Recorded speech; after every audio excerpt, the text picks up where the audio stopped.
할렐루야. 감사합니다. 오늘 예레미야가 눈물의 선지자라고 얘기해요.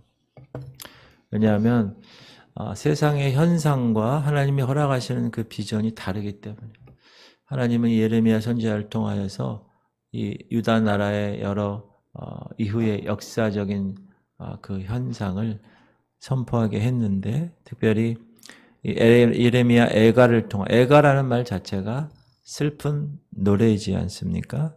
그래서 BC 586년에 예루살렘이 바벨론에게 망하는 그것을 보면서 슬퍼하는 이 애달픈 선지자의 마음을 이 5가지의 교훈을 통하여서 우리에게 말씀하고 계십니다.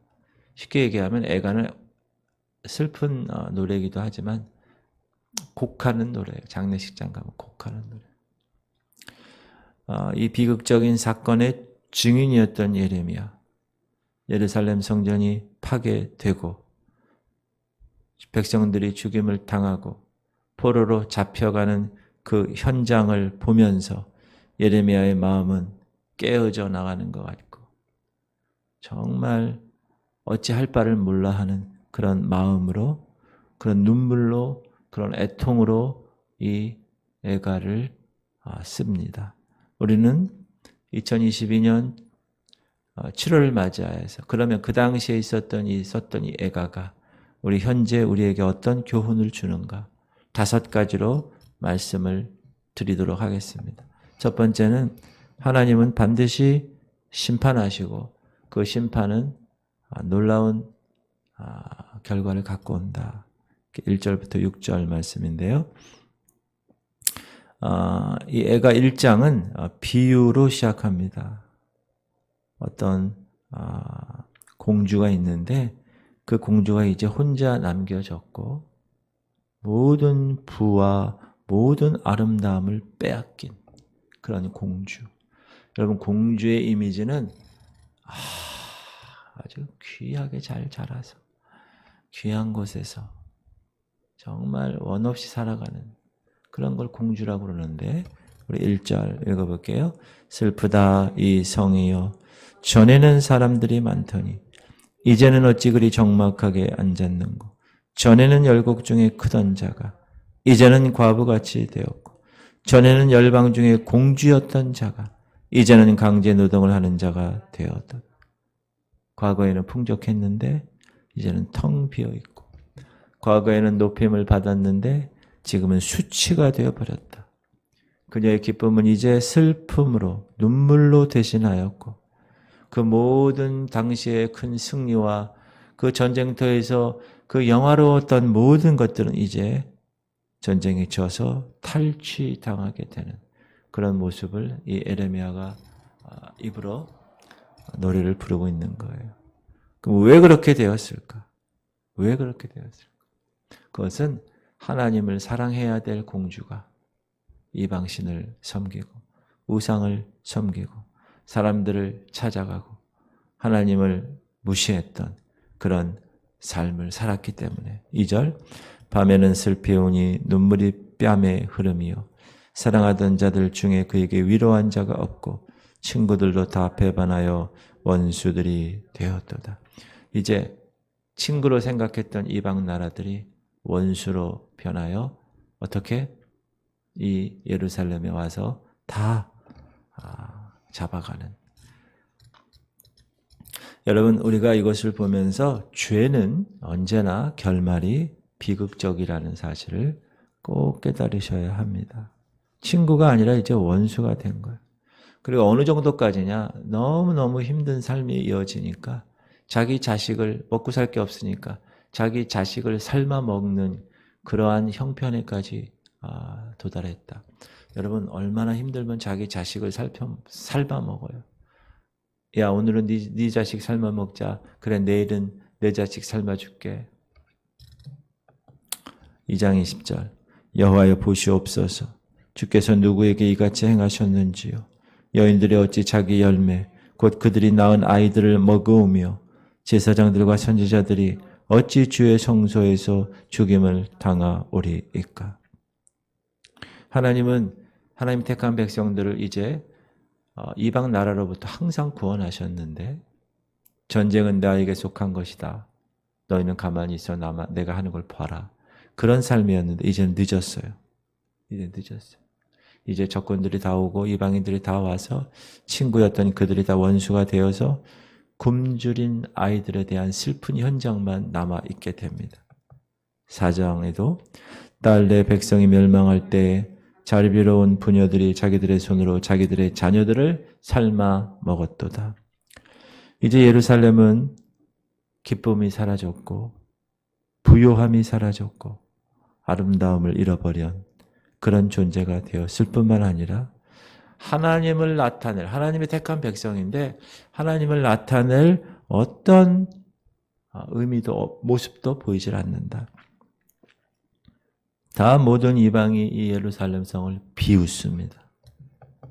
2장 15절 모든 지나가는 자들이 다 너를 향하여 박수치며 딸 예루살렘을 향하여 비웃고 머리를 흔들며 말하기를 온전한 영광이라 모든 세상 사람들의 기쁨이라 일컫던 성이 이 성이냐 하며 비웃는 거예요. 야, 하나님이 택한 나라가 저 모습이야? 야, 교회 목사가 저래? 야, 교회 다닌다는 사람들이 저 모양 저 꼴로 살아? 참 비웃는 거예요. 16절 이 모든 원수들은 너를 향하여 그들의 입을 벌리고 비웃고 이를 갈며 말하기를 우리가 그를 삼켰도다. 우리가 바르던 날이 과연 이 날이라. 우리가 얻기도 하고 보기도 하도다. 아주 교회 다니더니 잘 됐다. 이런 이렇게 얘기하는 거예요. 아이고. 그러나 하나님께서는 택한 자를 보호하시는데 그냥 사랑의 하나님으로만 존재하지 않으시고 하나님 속성상 공의의 하나님이시기 때문에 그 모든 죄값은 치르시는다. 그걸 꼭 기억하셔야 돼요. 물론 하나님이 그 죄를 용서하시지만 죄의 값은 치러야 된다. 그러므로 여러분 신앙의 끈을 놓으면 되지 않습니다. 이스라엘 백성이 얼마나 귀한 백성이에요. 그런데 하나님 여호와 하나님에 대한 신앙을 끊어버리니까 이런 결말을 가져오게 됐다. 여러분 연 날려 보셨죠? 옛날에 어렸을 때 바람이 확 하면 연이 확. 근데 그 연과 이 연 날리는 사람과의 사이에 뭐가 있어요? 연실이 있어요. 실. 그리고 여러 실들이 있어서 막 연 싸움도 하잖아요. 근데 이 실이 끊어지면 어떻게 됩니까? 그 연은 이 연을 날리는 사람과는 아무 관계가 없는 존재가 되는 거예요. 그냥 바람 부는 대로 날아가는 거예요. 우리 성도들은 하나님과 연결된 그 줄을 놓으면 되지 않습니다. 끝까지 붙들어야 됩니다. 그리고 꼭 깨달아야 돼요. 죄의 삭은 반드시 사망이라는 것. 반드시 하나님이 심판하신다는 것. 죄값을 치러야 된다는 것. 그것을 오늘 우리가 예레미야 애가를 통하여 알 수가 있습니다. 그러면 왜 하나님은 진노하시는가? 자기 택한 백성인데. 그건 하나님의 속성상 공의의 하나님이 있게 그렇습니다. 여러분 우리가 심은 것은 거두는 거예요. 심은 대로 세상 법칙도 마찬가지. 심은 대로 거두는 겁니다. 죄를 심었으면 심판을 거두게 돼 있습니다. 반역에는 언제나 징계가 따릅니다. 근데 그 징계는 그 상대방을 죽이려고 하는 걸까요? 아니, 여러분 애들 키울 때 잘못됐을 때 회초리 들죠? 회초리 들 때 그 애가 다리가 부러지라고 회초리를 드나요? 아니요. 사랑하니까.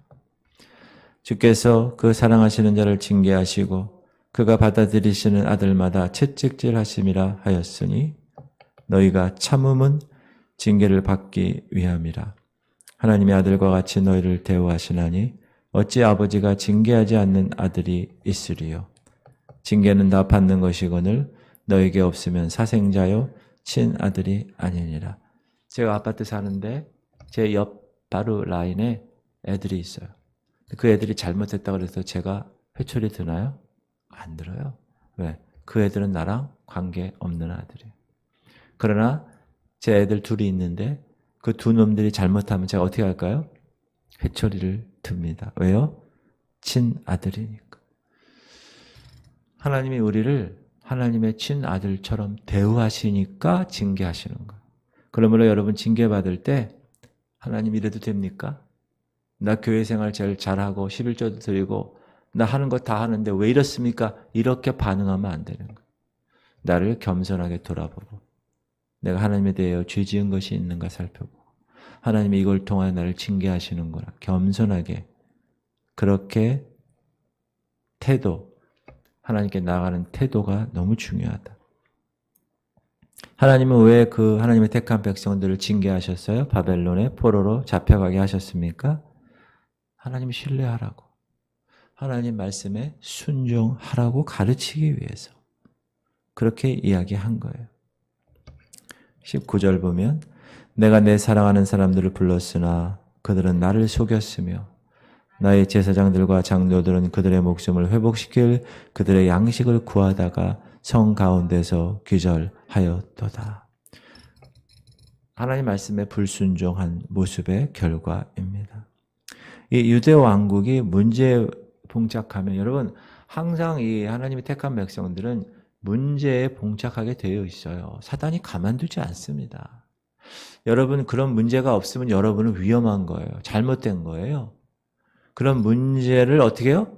뛰어넘어가면서 하나님께서 허락하신 그 일들을 감당해내는 게 하나님 백성들, 자녀들의 모습이에요.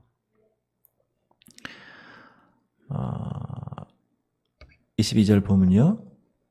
그들의 모든 악을 주 앞에 가지고 오게 하시고 나의 모든 죄악들로 말미암아 내게 행하신 것 같이 그들에게 행하시옵소서. 나의 탄식이 많고 나의 마음이 병들었나이다. 이 민족이 할 수 있는 일은 뭡니까? 하나님 징계를 달게 받고 깨닫고 하나님 나를 사랑하셔서 하나님 나를 아들로 대우하시는구나 라는 생각을 갖고 오히려 그 징계의 현장에서 주님을 찬양하고 주님께 감사할 수 있어야 됩니다. 이것이 성숙한 신앙인의 모습인 거예요. 하나님은 공의의 하나님이기 때문에 죄를 용납하실 수 없습니다. 그러므로 하나님께 나올 때는 반드시 죄의 문제를 주님 앞에 해결하고 그리고 나오실 수 있어야 되는 거예요. 죄를 고백하는 게 하나님을 대적하는 것보다는 엄청난 일이기 때문에 그래요. 그래서 우리는 하나님의 공의, 그 진노하심이 왜 그에게 임했을까를 항상 생각하고 왜 나에게 임했을까? 하나님은 공의 하나님이신데 의를 우리에게 허락하시기 위해서 그럼 내가 잘못한 것이 무엇인가 깨달은 그런 삶이 이루어져야 한다. 할렐루야. 세 번째는 하나님 말씀을 신뢰하는 것을 우리에게 교훈하고 있습니다. 예레미야는 40년 동안 뭘 했습니까? 백성들의 죄를 촉구했어요. 주 여호와 하나님께서 이렇게 말씀하시느니라. 유다야. 근데 계속 뭐라고 얘기해요? 너는 하나님과 결혼한 사람인데 왜 다른 남자를 살피냐? 그걸 계속 얘기하는 거예요. 왜 이방신들에게 가느냐? 백성들의 죄, 백성들의 문제를 40여 년 동안 촉구했습니다. 그러나 그럼에도 불구하고 이 이스라엘 민족들은 들으려고 하지 않았어요. 오히려 하나님 말씀에 귀를 기울이는 것을 내려놓고 거절하고 사람들, 인기 있는 메시지를 더 좋아했어요. 시작. 내 죄악의 멍에를 그의 손으로 묶고 얽혀 내 몸에 올리사 내 힘을 피곤하게 하셨으며 내가 감당할 수 없는 자의 손에 주께서 나를 넘기셨도다. 죄 문제를 지적하는 선지자 예레미야 이런 사람들을 그들은 오히려 박해하고 그들을 죽이려까지 했다. 그러나 하나님은 그런 자들을 멸하시고 하나님의 종을 높이시고 하나님의 말씀이 정말 신뢰성이 있다는 것을 항상 이야기하고 있습니다. 그러므로 예레미야 시대와 마찬가지로 오늘날도 하나님의 진리의 말씀을 우리가 끝까지 붙드는 것 정말 중요하다. 너는 말씀을 전파하라. 때를 얻든지 못 얻든지 항상 힘쓰라. 범사의 오래 참음과 가르침으로 경책하며 경계하며 권하라. 때가 이르리니 사람이 바른 교훈을 받지 아니하며 귀가 가려워서 자기의 사역을 따를 스승을 많이 두고 또 그 귀를 진리에서 돌이켜 허탄한 이야기를 따르리라. 그러나 너는 모든 일에 신중하여 고난을 받으며 전도자 일을 하며 내 직무를 다하라. 사람들은, 세상은 복음적 하나님의 말씀을 듣기 싫어합니다. 뭘 좋아해요?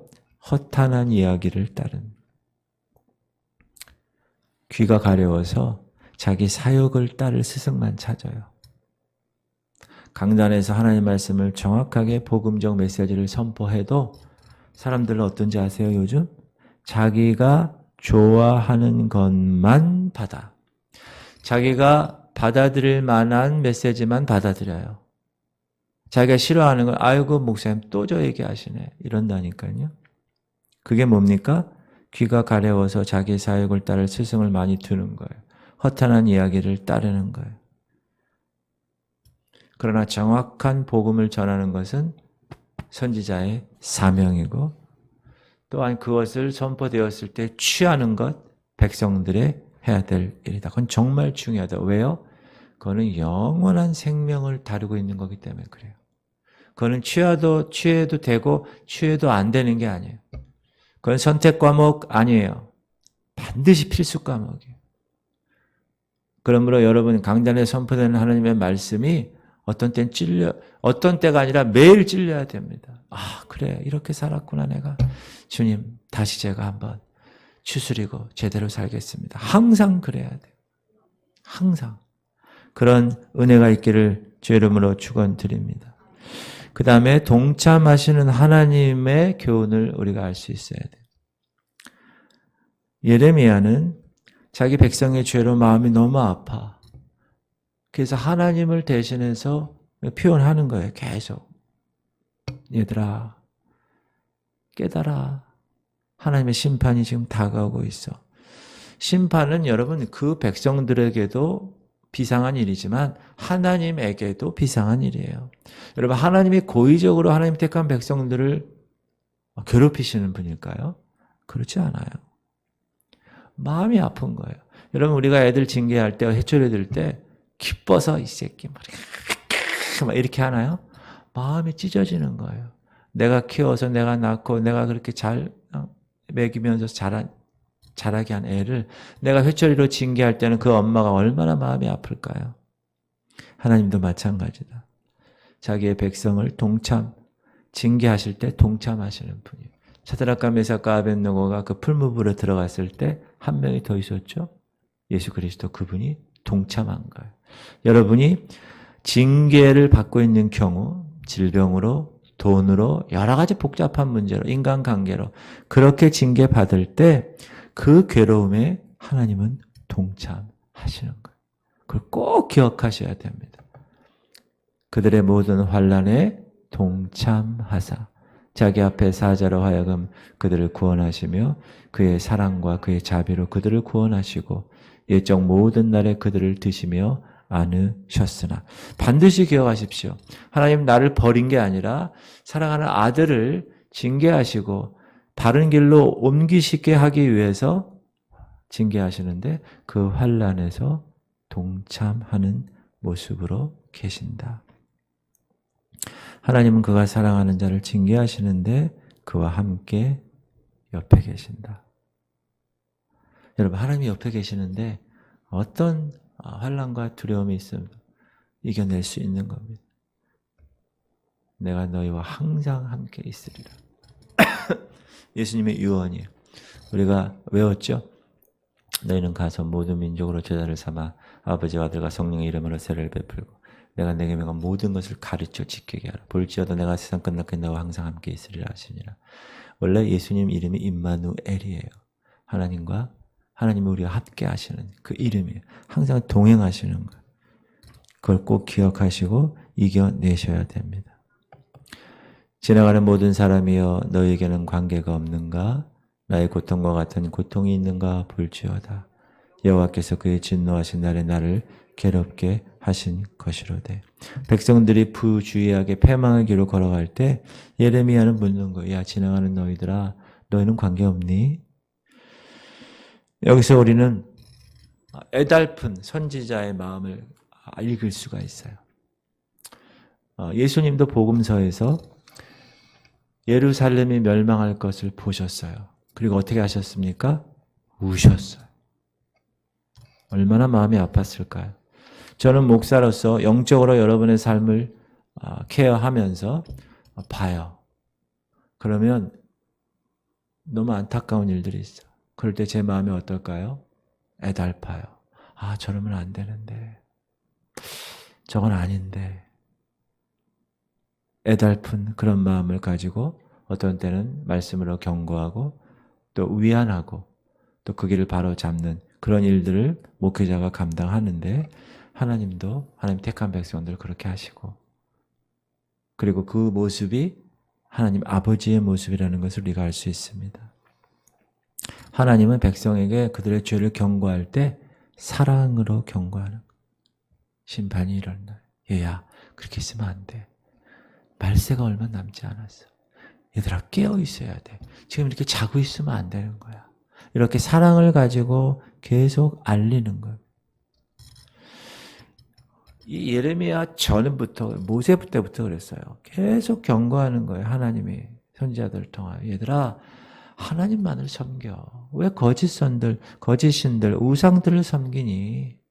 왜 그런지 아세요? 우상을 섬기는 그 행위가 쾌락을 주거든요. 성행위가 있거든. 그래서 그 육체의 그 쾌락 때문에 다 그걸 몰려가는 거예요. 몰려가는 거예요. 세상에 그냥 쾌락이 있어요. 그래서 여러분, 이 성화의 관계는 내가 하는 거예요. 제가 얘기했죠. 칭의의 사건은 100% 하나님이 해주신 거예요.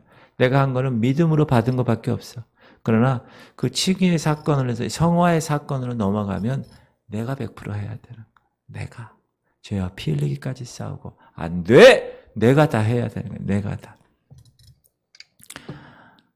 그럼에도 불구하고 사랑으로 하나님은 하나님의 선지자를 보내셔서 경고하지만 그들은 들으려 하지 않습니다. 시작. 그 조상들의 하나님 여호와께서 그의 백성과 그 거하시는 곳을 아끼사 부지런히 그의 사신들을 그 백성에게 보내어 이르셨으나 그의 백성이 하나님의 사신들을 비웃고 그의 말씀을 멸시하며 그의 선지자를 욕하여 여호와의 진노를 그의 백성에게 미치게 하여 회복할 수 없게 하였습니다. 그래서 여러분 북이스라엘이 망하고 남유다가 망한 거예요. 하나님이 갈대아 왕의 손에 그들을 다 넘기심에 그가 와서 그들의 성전에서 칼로 청년들을 죽이며 청년 남녀와 노인과 병약한 사람을 긍휼히 여기지 아니하여 그래서 망한 거예요. 분명히 사랑으로 경고했어요. 여러 선지자들 통하여서 계속 이야기합니다. 강단에 목회자를 세워서 계속 선포합니다. 그러나 듣지 않아요. 그러면 임계점이 다다르면 심판이 있는 거예요. 여러분, 물이 100도씨에서 끓습니다. 그 임계점에 다가가기 전까지는 끓지 않아요. 그러나 그 임계점이 다가가면 끓는 거예요. 하나님께서 사랑으로 경고하십니다. 강단을 통하여 메시지를 전합니다. 부족한 종을 통하여서 선포하게 합니다. 근데 듣지 않습니다. 한 번, 두 번, 세 번 임계점에 도달하죠. 그러면 이때 때가 되면 하나님은 공의의 하나님이시기 때문에 징계하셔야만 합니다. 그것을 우리가 알 수 있어요. 다섯 번째, 신실하신 하나님의 자비하심을 우리가 알아야 된다는. 그럼에도 불구하고 날 사랑하시는, 여러분, 하나님은 그럼에도 불구하고 날 사랑하시는 거예요. 예레미야는 그 평생, 한평생 슬픔과 눈물로 자기 백성들에 관한 그 마음, 애달픈 마음으로 살아갑니다. 그러나 그때 그는 이제 눈을 들어 하나님을 향합니다. 그때 전환되는 슬픔의 와중에서 하나님의 사랑과 여호와의 자비를 경험하게 됩니다. 내 마음이 그것을 기억하고 내가 낙심이 되오나 이것을 내가 내 마음에 담아 두었더니 그것이 오히려 나의 소망이 되었사옴은 여호와의 인자와 긍휼이 무궁하심으로 우리가 진멸되지 아니함이니이다.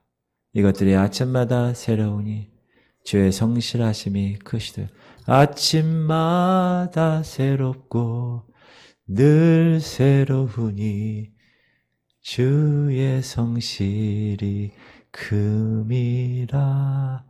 성실하신 주님. 우리는 하나님을 항상 실망시키지만 하나님은 성실하시고 하나님은 우리의 그 삶을 끝까지 붙드는 거예요. 여러분, 엄마 아빠가 애가 사고치고 애가 집 나가고 정말 부모 마음에 대못을 박아도 어떻게 해요? 그 부모는 끝까지 그를 품는 거예요. 왜? 자녀니까. 하나님은 우리를 자녀 삼아 주신 거예요. 로봇으로 만들지 않으셨어요. 그러므로 이 자녀가 회개하고 아버지 사랑해요. 탕자의 모습으로 돌아올 때 아버지는 벌써 대문을 열고 밖에 나와 맨발로 뛰쳐나와 그 아들을 품에 안아주는 겁니다. 하나님은 신실하신 분이십니다. 그러므로 우리가 그 신실함 위에 우리의 집을, 우리의 삶을 건축하는 거예요. 세상 것에 건축하는 게 아니에요. 세상 사람들 위해 건축하는 게 아니에요. 이 세상의 부요함에 건축하는 게 아니라 우리의 삶은 신실하신 신실하신 하나님, 신실하신 주, 그분 위에 우리의 삶을 건축하는 거예요. 그래야 바람이 불고 풍파가 나고 그래도 안전한 그곳이 되는 것입니다. 여호와여, 내가 알거니와 주의 심판은 의로우시고 주께서 나를 괴롭게 하심은 성실하심 때문. 하나님 우리를 괴롭게 하신 이유가 뭐라고요? 제대로 살게 하시기 위해서. 하나님은 우리가 회개하고 고백하는 자리에 이르기를 인도하시기 원하시는 분. 그래서 징계하는 거예요. 살아있는 사람은 자기 죄들 때문에 벌을 받나니 어찌 원망하랴. 우리가 스스로 우리의 행위들을 조사하고 여호와께로 돌아가자. 우리의 마음과 손을 아울러 하늘에 계신 하나님께 들자.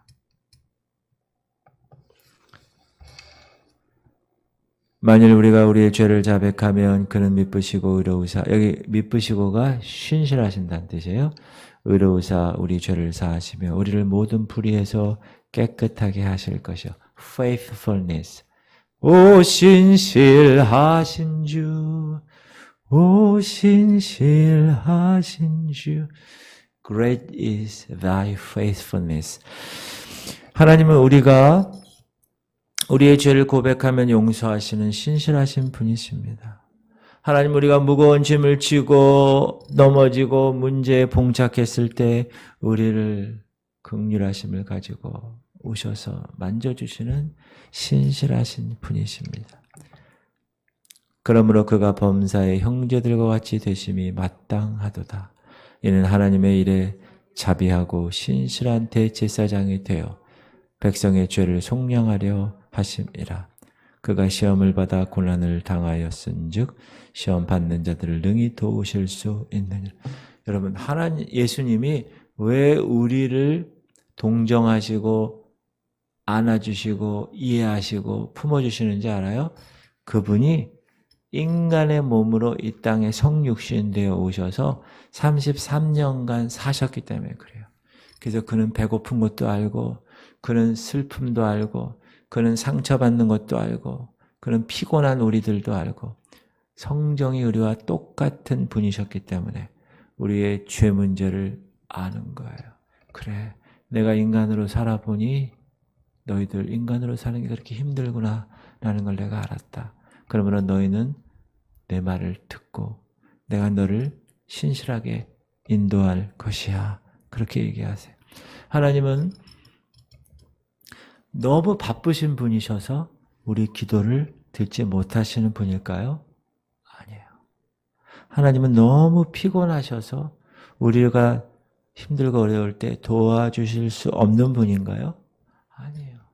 그런 분이 아니에요. 차원이 다른 분이에요. 사람은 그럴 수 있어요. 목사도 그럴 수 있어요. 여러분, 목사를 신뢰하지 마십시오. 목사에게 상처받아서 교회 안 나가는 사람이 얼마나 많은지 몰라요. 여러분, 목사에 대해서 신뢰하시면 안 됩니다. 하나님만 신뢰하시기 바랍니다. 하나님은 도움을 요청하면 언제든지, anytime, anywhere, 어디서든지 와서 도와주시는 신실하신 분이는, 사람이 감당할 시험 밖에는 너에게 당한 것이 없나니 오직 하나님은 미쁘사 너희가 감당하지 못할 시험 당함을 허락하지 아니하시고 시험 당할 쯤에 또한 피할 길을 내사 너희로 능히 감당하게 하시느니라. 할렐루야. 하나님은 이 세상에서 우리를 저 영원한 세상에 이르도록 우리를 보호하시고 우리를 인도하시는 신실하신 분이라는 사실을 꼭 기억하며 우리가 사셔야 합니다. 그러므로 우리는 그분 손에 내 삶을 위탁하는 거예요. 세상의 돈, 세상의 사람, 능력 있는 사람? 아니요. 하나님의 손에 위탁하는 거예요. 우리가 여러분 애들 위탁하잖아요. 그죠? 어린이집에. 우리는 하나님의 백성으로 하나님께 위탁받는 자들이다. 하나님은 그의 자비하심으로 그 유다 백성들, 남은 자, 렘넌트, 제가 주일날 설교했죠. 그 남은 자들을 통하여 포로 생활하는 동안 그들을 축복하시고 그들을 보호하십니다. 그리고 그들을 70년 만에 돌아오게 회복시키십니다. 다시 예루살렘 성읍을 건축하십니다. 다시 예루살렘 성전을 재건하십니다. 스룹바벨과 예수와와 느헤미야를 통하여 다 그렇게 하시는 거예요. 하나님이 그런 분이라는 거예요.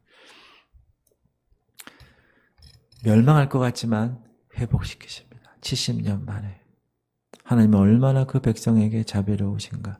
동시에 하나님은 오늘도 우리에게 얼마나 자비로우신 분으로 나타나고 계십니까? 여러분 꼭 알고 계셔야 됩니다. 그러므로 고난의 때를 당하고 계십니까? 너무 슬퍼하거나 절망하지 마십시오. 하나님을 바라보시기를 바랍니다. 하나님은 우리가 공부했잖아요. 토기장이가 진흙으로 자기가 원하는 토기를 만드는 거예요. 그리고 그 토기를 어디다 놔요? 굽는 가마에 집어넣어서 그 뜨거운 몇 천도의 불로 다루시는, 그래야 그 그릇이 단단한 그릇, 토기장이가 원하는 그릇이 되는 것입니다. 그러므로 내가 환난 가운데 있다. 내가 지금 광야의 길을 가고 있다. 그럴 때 기뻐하십시오. 성숙한 사람은 그것을 기쁨으로 취하는 거예요. 왜? 반드시 하나님이 광야에서 나를 훈련시키시고 나서는 나를 정금같이 100% 순도 99.99가 아니라 100% 정금으로, 순금으로 나오게 하실 것을 나는 믿기 때문에. 그러므로 여호와만을 소망하는 거예요. 오직 주만이 나의 산성, 나의 구원 되시는 거기 때문에.